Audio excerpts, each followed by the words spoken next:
नमस्कार दोस्तों, ये सच्ची घटना एक ट्रेन की है। तो चलिए कहानी की ओर बढ़ते हैं। एक ट्रेन अपनी निर्धारित समय से काफ़ी देरी से चल रही थी। कारण था सर्दी के मौसम में धुंध का अधिक होना, ऊपर से रात का वक्त। ट्रेन में मौजूद अर्चना के नाना जी, जो कि उस ट्रेन के लोको पायलट थे, और उन्हें एक बार फिर ट्रेन को रुकने का सिग्नल मिला।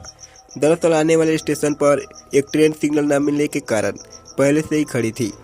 कुछ देर बाद अर्चना के नाना जी को वहां से चलने का सिग्नल मिला। तभी उन्होंने ट्रेन का इंजन स्टार्ट किया और चलने से पहले चेतावनी के तौर पर ट्रेन का हॉर्न बजाया, ताकि अगर कोई भी ट्रेन के पटरी के आसपास हो या पटरी पर हो तो वहां से हट जाए। 3 बार हॉर्न देने के बाद वो आगे बस चलने ही वाले थे। तभी उनकी नज़र सामने पटरियों पर गई, जहाँ उन्होंने देखा कि पटरियों पर कोई लेटा हुआ है। यूँ तो धुंध की वजह से कुछ साफ साफ नहीं दिख रहा था, मगर ट्रेन की लाइट से पता चल रहा था कि कोई तो है जो सफ़ेद कपड़े पहने पटरियों पर लेटा है। अर्चना के नाना जी उसे वहां देखकर हैरान थे। माना जाए तो उसे अब तक हॉर्न की आवाज़ सुनने के बाद पटरी से हट जाना चाहिए था, मगर वो अपनी जगह से टस से मस ही नहीं हो रहा था।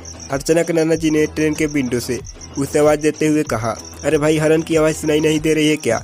चलो अब हट भी जाओ पटरियों से। मगर उनके कई बार कहने के बावजूद भी वो वहीं जैसा का तैसा ही पड़ा रहा।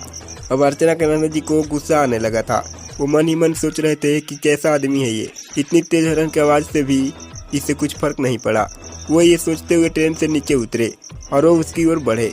जब अर्चना के नाना जी उसके करीब पहुंचे तो उन्हें पता चला कि वो एक 15 से 16 साल का लड़का है। अर्चना के नाना जी ने फिर से उस लड़के से कहा, तुम्हें मेरी ही ट्रेन मिली थी मरने के लिए। ये बोलते हुए अर्चना के नाना जी आगे बढ़ ही रहे थे, तभी वो लड़का एकदम से खड़ा हो गया। उस लड़के को खड़ा होता देख अर्चना के नाना जी भी एकदम से रुक गए। अर्चना के नाना जी अभी उस पर चिल्ला ही रहे थे, तभी वो लड़का अजीब सी चाल में उनकी ओर बढ़ने लगा। पहले तो वो लड़का अपनी मुंडी झुकाए हुए अर्चना के नाना जी की ओर बढ़ रहा था।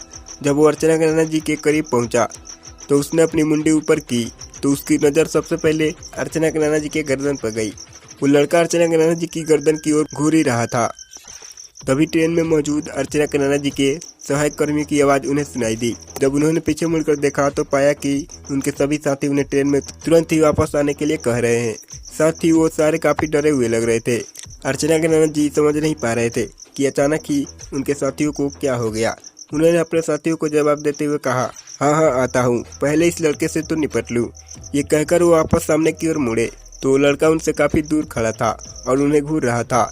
अर्चना के नाना जी का गुस्सा अभी शांत नहीं हुआ था, मगर पहले ही उन्हें काफ़ी देर हो चुकी थी और वो अब और देर नहीं कर सकते थे। लिहाजा वो वापस ट्रेन के इंजन में पहुंचे, जहां उनके साथियों ने उनसे कहा कि तुम अभी अभी मरने से बचे हो। वो कोई लड़का नहीं था, तुमने शायद उसके पैरों को ध्यान से नहीं देखा। उस लड़के के पैर उल्टे थे। अपने साथियों की बात सुनने के बाद एकदम से सदमे में आ गए। तभी उन्होंने मामले की गंभीरता को समझते हुए तुरंत ही ट्रेन स्टार्ट की और वो वहाँ से निकल गए। मगर रास्ते भर में उनके मन में एक ही ख्याल आ रहा था, वो तो मुझे कुछ भी कर सकता था।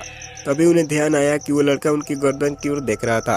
फिर जब उन्होंने अपनी गर्दन पर हाथ फेरा तो उन्होंने पाया कि उन्होंने गले में बजरंगबली का एक लॉकेट पहना हुआ है। तभी उन्हें एहसास हुआ कि शायद उनकी जान बजरंगबली की वजह से बच गई।